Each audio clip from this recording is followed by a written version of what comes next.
Ain't swinging, clang clang, and it costs a lot. Bitch, I'm always at the guala, yeah. Perkenalkan, nama saya Numa Septiani. It's spot, whoa.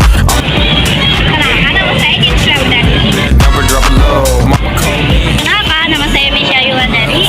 For a body that's a no. Perkenalkan, nama saya Zakira Yusma. Stop doing the green and I rock the green. Kenalkan, nama saya Rafika Sundal Pemulangsi. Sending I got all the eyes on.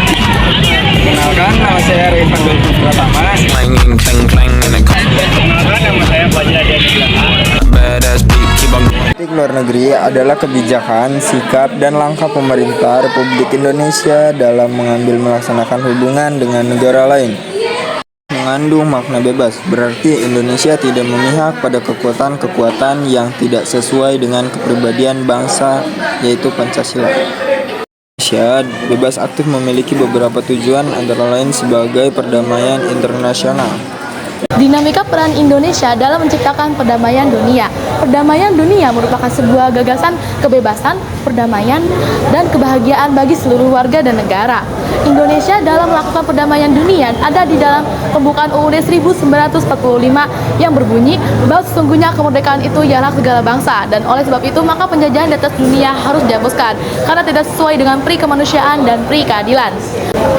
Perdamaian Indonesia tidak adanya kekerasan, kesenjangan, maupun konflik antar negara. Upaya Indonesia dalam melakukan perdamaian dunia yaitu melakukan kerjasama dengan organisasi internasional yang disebut PBB. Indonesia bergabung menjadi anggota PBB pada 28 September 1950. Beberapa peran PBB diantaranya yaitu pada 1974 mantan Menteri Luar Negeri Indonesia Adam Malik menjadi Ketua Sidang Majelis Umum. Yang kedua yaitu pada 30 September 2017 melalui keterangan pers yang diperutuskan tetap Republik Indonesia. Yang ketiga yaitu Indonesia berhasil menjadi anggota Dewan Hak Asasi Manusia atau yang disebut PBB. Yang keempat yaitu dalam Komisi Hukum Internasional Indonesia pernah menjabat sebagai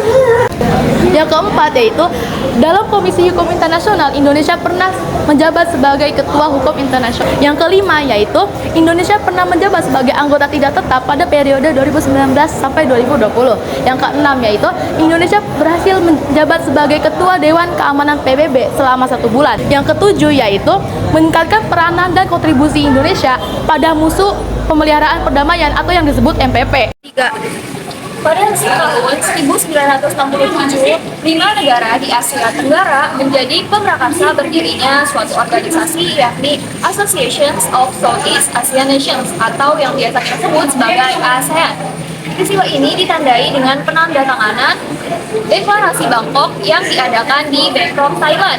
5 negara tersebut yakni Indonesia yang diketuakan oleh Abdul Malik, yang kedua Malaysia oleh Tun Abdul Razak, yang ketiga Thailand oleh Tanah Muhammad, yang keempat Filipina oleh Francisco Ramos, dan yang terakhir yaitu Singapura oleh Sri Raja Ratnam. Sebagai negara yang memprakarsai berdirinya suatu organisasi Associations of Southeast Asian Nations atau yang biasa disebut ASEAN, Indonesia memiliki peranan penting dalam perjalanan ASEAN. Salah satunya yang pertama yaitu sebagai negara pemrakarsa Associations of Southeast Asian Nations atau ASEAN. Yang kedua, pada tahun 2012 sesuai dengan KTT 21 ASEAN, Indonesia menjadi pemimpin negosiator dalam Regional Comprehensive Economic Partnership. Yang ketiga, pada tahun 2013, Indonesia menjadi tuan rumah dalam acara ASEAN Ministers on Energy Meeting dan Associate Meeting yang ke-31 dan konferensi ASEAN CEO Forum yang kedua. Peran Indonesia dalam berorganisasi GNB. Adanya perang dingin antara Blok Timur dan Blok Barat membuat negara yang baru merdeka seperti Indonesia memilih tidak memihak siapapun. Ketidakberpihakan Indonesia berarti Indonesia tidak aktif dalam kondisi tersebut. Indonesia masih aktif dalam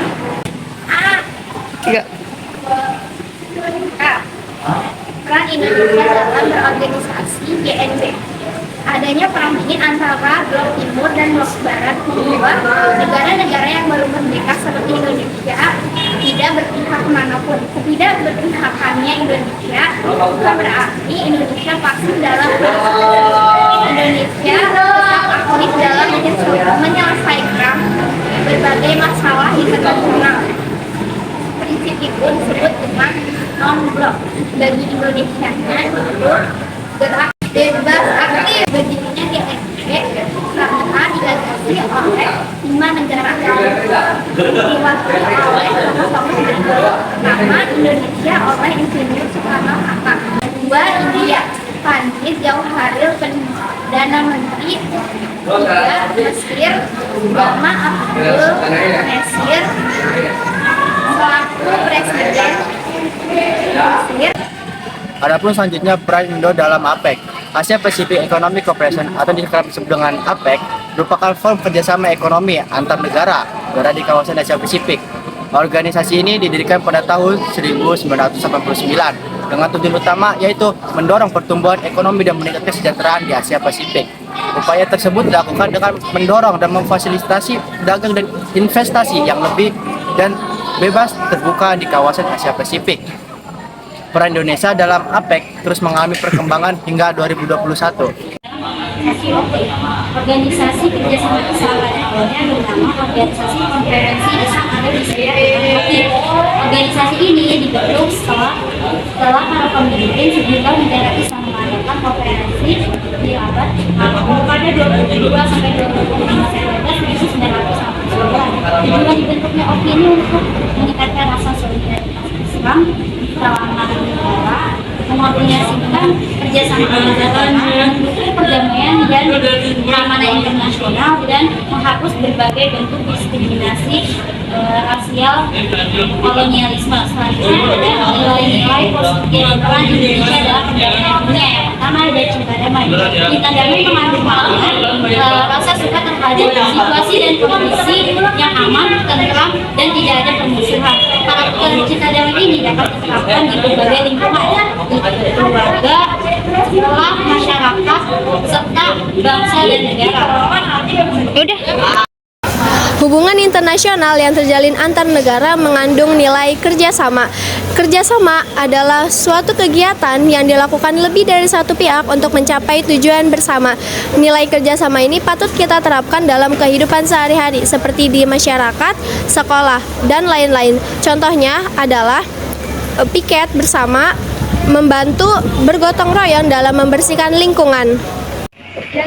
Adalah toleransi. Toleransi adalah sikap menghargai sebuah perbedaan seperti perbedaan agama, bangsa, ras, dan lain-lain. Contoh dari sikap toleransi adalah menghargai seseorang ketika beribadah sesuai kepercayaan masing-masing.